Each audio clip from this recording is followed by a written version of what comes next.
Many of you may recall the story of Lindsay Shepherd, the teaching assistant up at Laurier University in Canada, who got in trouble after she showed her class a TV Ontario public broadcaster debate between Jordan Peterson and another professor over the use of gender pronouns. And now she is once again in the news because she has filed a $3.6 million lawsuit against the university. And one of the claims she's making is that they have made her unemployable and have derailed her career track. So what's happening with Laurier? Why is she suing? And what else has Lindsay Shepherd been up to? Now before we get started, I want to give a quick shout out to today's sponsor, Virtual Shield. Head over to hidewithtim.com and you can get what they say is the best VPN deal in the world for only $2.75 per month. VPN stands for Virtual Private Network. And what this service does for you is helps keep your browsing history private. It encrypts your internet data. I strongly recommend you do consider getting a VPN service because it is just one step you can do to help protect your private information and protect your family. For those that are interested, as I mentioned, hidewithtim.com and get your 30-day free trial today. The story from the province. Teaching assistant sues Laurier University, claims attacks rendered her unemployable in academia. Lindsay Shepherd claims harassment, intentional infliction of nervous shock, negligence, and constructive dismissal. The attacks on her have rendered her unemployable in academia, she claims, and forced her to abandon her career plans for further graduate study and teaching. The statement of claim, which seeks $3.6 million, was filed Tuesday in Waterloo, Ontario, and as yet, no statements of defense have been filed. In addition to Laurier, Shepherd's suit names Nathan Rambukkana, the professor of the course for which Shepherd was a teaching assistant, Herbert Pimlott, Master's Program Coordinator, and Audrey Joel, Acting Manager of Gender Violence Prevention in the Diversity and Equity Office. It describes them as predators who were bullying Shepherd in a disciplinary meeting, a recording of which Shepherd and later released publicly. In an emailed statement, Laurier said it received notice of her lawsuit on Tuesday, which it describes as one perspective of a legal matter in pursuit of a financial claim. Since Shepherd first raised her initial concerns, the university has taken numerous measures to address the matter, including issuing an apology to her, the statement reads. The apology still stands. In her suit, Shepherd claims she had not even taken a side on the pronoun issue, disagreed with what she understood to be Peterson's perspective, and presented the debate neutrally. Still, she was attacked as a protege and supporter of Peterson. According to the Toronto Sun, Lindsay Shepherd is seeking $1 million in punitive damages and $500,000 apiece for harassment, intentional infliction of nervous shock, negligence, aggravated and general damages, plus $100,000 for constructive dismissal. Defendants created a toxic environment and made it unbearable for her, said her lawyer, Howard Levitt. It astonishes me even months later they are being hoisted on their own petards.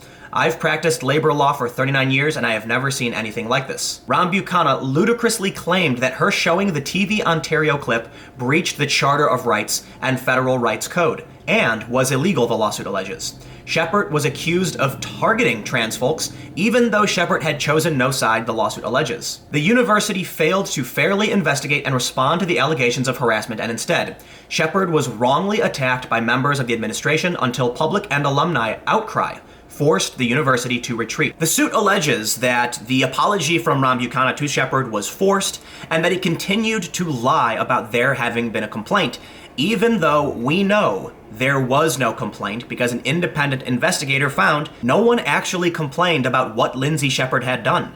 It was a TV Ontario broadcast. That's like in the US if we aired PBS in a college. I don't think anybody would care about that, but apparently one of these administrators did, and thus we see ourselves here today. Since Ms. Shepherd first raised her initial concerns, the university has taken measures to address the matter, including issuing an apology to her. The apology still stands, a statement from the university added.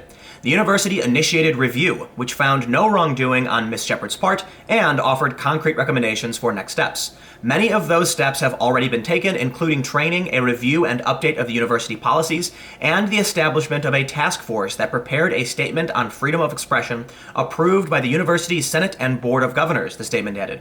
The university's portrayal of its conduct in its statement today bears scant resemblance to reality, said Levitt. Following the incident with Lindsay Shepherd, many people thought she was going to go the e-celebrity route, and she kind of did. She got a lot of Twitter followers, but you can't say that she strategically created a Twitter following. People were just interested in what was happening, so they followed her on Twitter. And since then, she hasn't actually, for the most part, created a YouTube channel, Patreon, and done a standard kind of like e-celebrity thing. That was one of the main criticisms, that she was doing this for publicity, that the whole point was to generate a following, to make money on Patreon, and that's just not likely when you look at what she's actually doing. She has made a couple YouTube videos, but that's far from establishing herself as a e-celeb, personality, or speaker.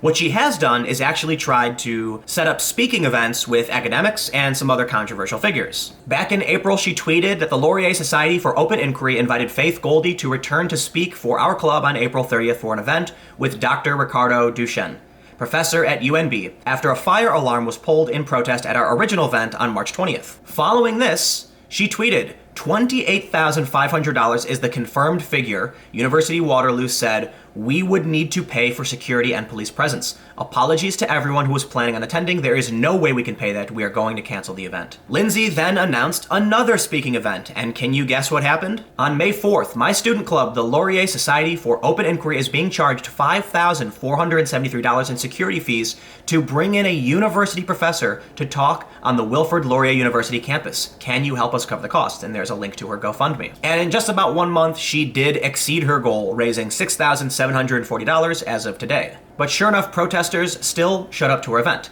Last night's talk by Dr. Francis Widdowson at WLU went well, a civil Q&A session, even though there was disagreement.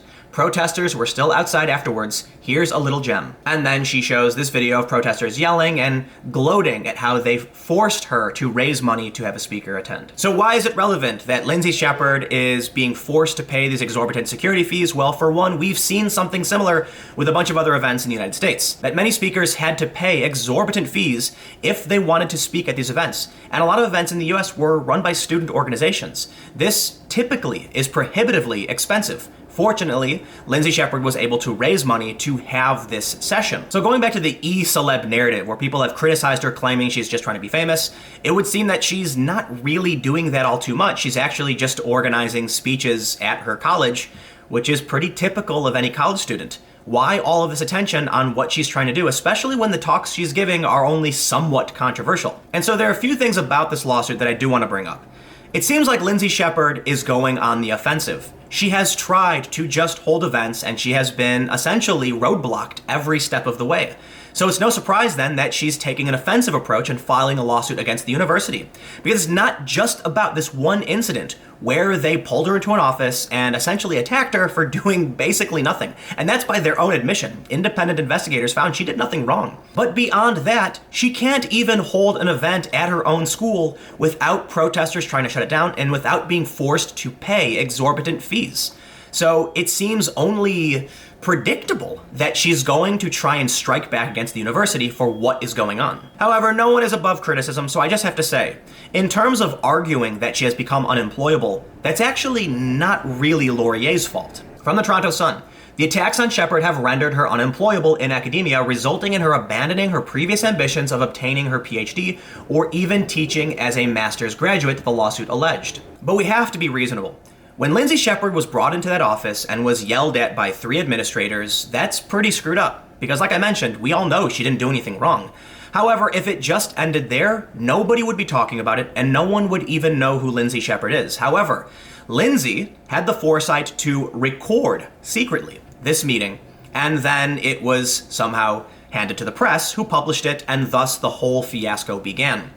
If she walked out of that meeting upset and just ignored what happened, then we wouldn't be here, there would be no lawsuit, and Lindsay Shepherd would be completely employable. So I do think it's fair to point out that you can't really blame Laurier for the publicity and the attacks on Lindsay Shepherd because of this incident.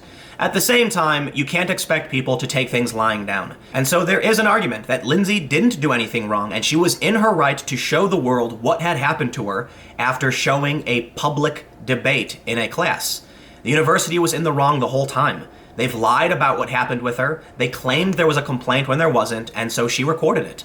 Because of this, she garnered tons of publicity, and it has damaged her reputation in many ways. So thus, the debate, the fight, the culture war continues. This is up in Canada. It's not in the US, but, you know, we share a lot of culture with Canada. It's almost identical, except they've got French fries and gravy, and we have cheap knockoffs. But this university problem is a real thing. People try to speak all the time, and protests try to shut them down, and it's been going on longer than this culture war. It's been happening a lot longer than just this past year. So it is interesting to see someone taking an academic approach and then actually going for a lawsuit to combat this kind of regressive mentality from these universities. So look, I have no idea if she's going to win, if the university is going to settle, and how this will play out in the long run.